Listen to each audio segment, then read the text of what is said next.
His worldview, messianic worldview, is based on all of the Jews coming together in the Holy Land, taking all the land, and then Jesus comes back. I mean, more unfortunate news came out of Gaza. Obviously, this pretty notable journalist just got carpet bombed. Actually, several Al Jazeera journalists just got like carpet bombed.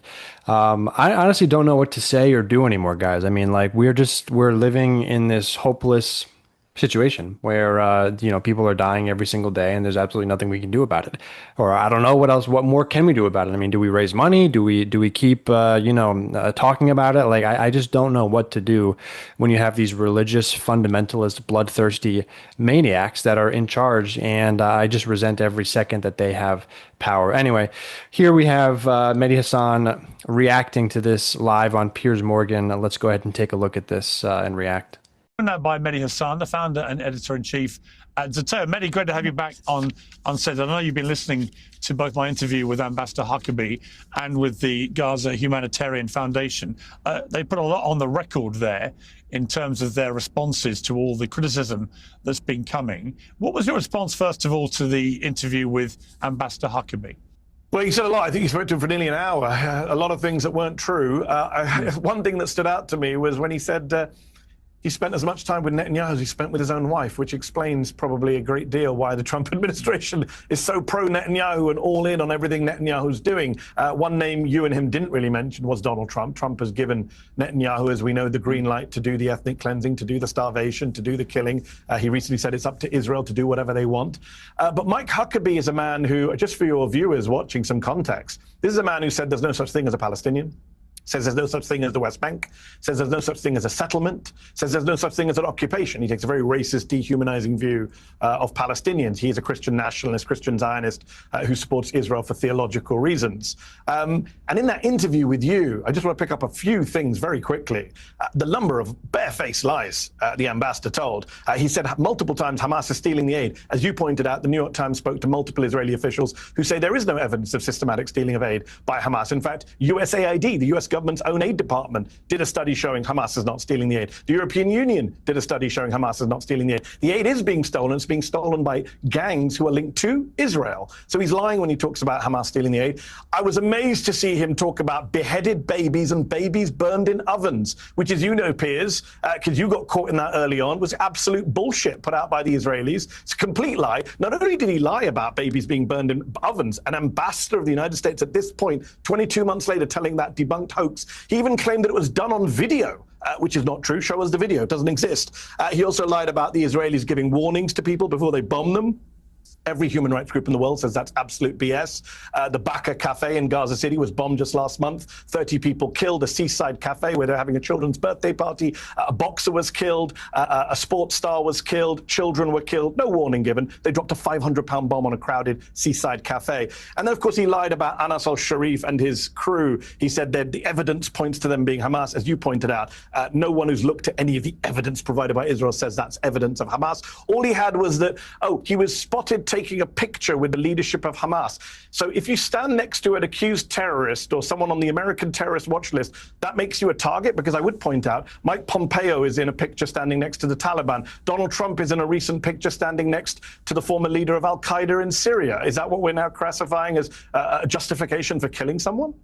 Mike Huckabee is one of these religious fundamentalist Christian Zionists. His expansionist Israel, anti-Palestine, like pro-genocide stance is based on radical theology, bribery, and corruption. Right. So all of these politicians, including Trump, including Huckabee, and all, and U.S. Congress, Republicans and Democrats, they all take money from these lobbies, from the Israel AIPAC lobby. So they're completely bought and bribed. It's total through and through corruption. And a lot of them just believe in this fairy tale nonsense that you have to expand Israel, you have to completely control all of these territories in order for, the second coming of Jesus Christ to come. So they do it for corruption. They do it for bribery. They do it for fairy tale nonsense. And the result of it is absolutely horrific for the people on the ground on the other side. It's just tragic. A lot to unpack there. I think one of the more interesting things that's come out in the last 24 hours are the words, once again, of the finance minister, Bezalel Smotrich, saying that his plan, as a direct quote, his plan is for large parts of Gaza to remain under our control and sovereignty, and we can settle them. And that this has been, I know it's been a fear that you have expressed from day one of this, after October the 7th, that actually Israel and its hard right government ministers would move to try and take over Gaza and indeed the West Bank. You know, when you hear people like Smodrich, it's very hard to dispute that's exactly what he wants to do. It's very hard to dispute that this is a genocide and this is ethnic cleansing. I mean, they have said this on the record time and time again. US officials can come and dress this all up and talk about Hamas, but they've made it clear it's not about Hamas. It's about making Gaza Jewish again. These are their words. As you mentioned, Smotrich has said this. Ben-Gvir has said this. Eliyahu, the heritage minister, just said recently, we're wiping out Gaza. We're going to make it Jewish again. Everyone's going to have to leave. Donald Trump himself, by the way, Mike Huckabee's boss, has said everyone has to leave and they can't come back, is what he said to Fox in one interview. Huckabee, as I mentioned, is a Christian Zionist. He is a hardcore evangelical who, if you had asked him about that, would probably support that stuff. I mean, his worldview, messianic worldview, is based on all of the Jews coming together in the Holy Land, taking all the land, and then Jesus comes back. I mean, that's not something they hide. In fact, Huckabee, Piers, was at an illegal West Bank settlement, Shiloh, in May, and he visited 5 heifers, 5 red cows, sent from Texas, I believe, which I believe is part of the prediction, the prophecy for rebuilding the temple and bringing back the Jewish Messiah. I mean, this is the kind of circles he moves in. These are the kind of beliefs and views he shares. And it's very worrying that Donald Trump, we know, Piers, you and I, is not a religious man. He's not a big Christian, but he's filled his administration with these kind of messianic folks, these Christian evangelicals who say Israel right or wrong. You've got the Speaker of the House, Mike Johnson, just Which, by the way, it's not because Donald Trump likes these people. It's directly because he receives money from AIPAC and Mary Madison and these, Israel lobbies and billionaires. And they give him a list, just like, Citigroup and the corporations gave Obama a list and said, here, put these people in your cabinet. Same thing with Donald Trump. He has absolutely no convictions. It's the highest bidder in the room. Whoever gave me the most money, whatever you say, I'll put all these people in. He has no idea what their stance is, what they care about, what they're going to do, what the policy is.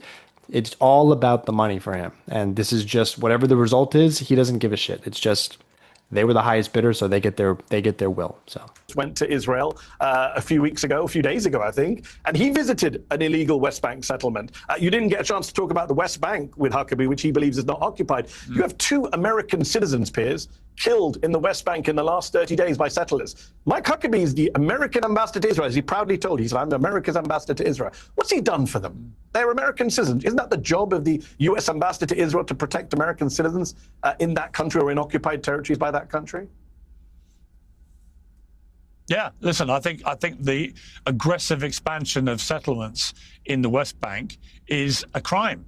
I made no pretense of that since they've been doing this throughout the last 2 years. What did you make of the Gaza Humanitarian Foundation spokesman interview? Because there's a lot of misinformation being thrown around about the UN and the way they operated the food. That, as I said to the ambassador, and as he rightly picked up on, the New York Times did an extensive report which said that there was no evidence of systematic theft by Hamas. However, I'm under no illusion that, of course, Hamas would probably try and take as much as it could get his hands on, and I would assume they've been doing that reasonably regularly. There was just no evidence of a systematic thieving of all the UN food. Do you think the Gaza Humanitarian Foundation is a force for good in Gaza because it's getting some food to Gazans, or do you think it's not a force for good?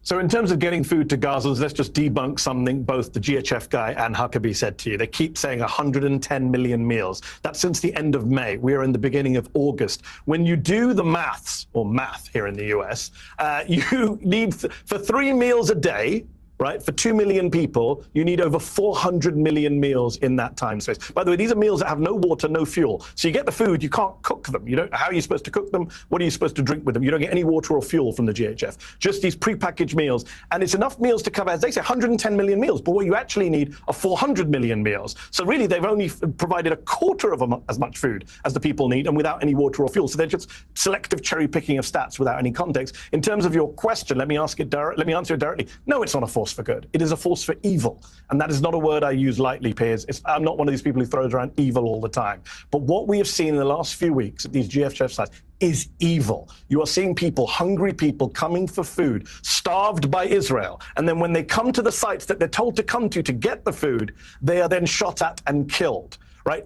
Killed, hundreds of them. And by the way, again, they keep saying, well, we don't know what happened, misinformation. Actually, no, The Guardian just did an investigation over the weekend. People can go read it. Based on 30 different videos, they've identified Israeli gunfire at Palestinians at these sites. We have Israeli soldiers telling Haaretz, we were told to fire on people at the aid sites. We have American contractors who told the Associated Press, we saw our colleagues opening fire, live ammunition on Palestinians. How evil do you have to be to have starve people and then tell them to come get aid in the middle of a war zone? These GHF sites are in the middle of a war zone, and then shoot and kill them as they come to get the aid. I mean, that is, you think about Rwanda, you think about the Balkans, you think about the worst genocides in the last 50, 60, 70 years. This is up there with them, if not beyond. It's the most evil thing I have seen in my life in recent years. Sadistic shit, man. And you have people that are claiming they're doing something in the name of Jesus, and religion and, in the name of God and all this shit. And it's just completely could not be further from any of that. You keep thinking that at some point it's going to get better. And then somehow it just keeps taking a leg down into a layer deeper in hell. Let me know what you guys think in the comments, and I'll see you guys in the next one.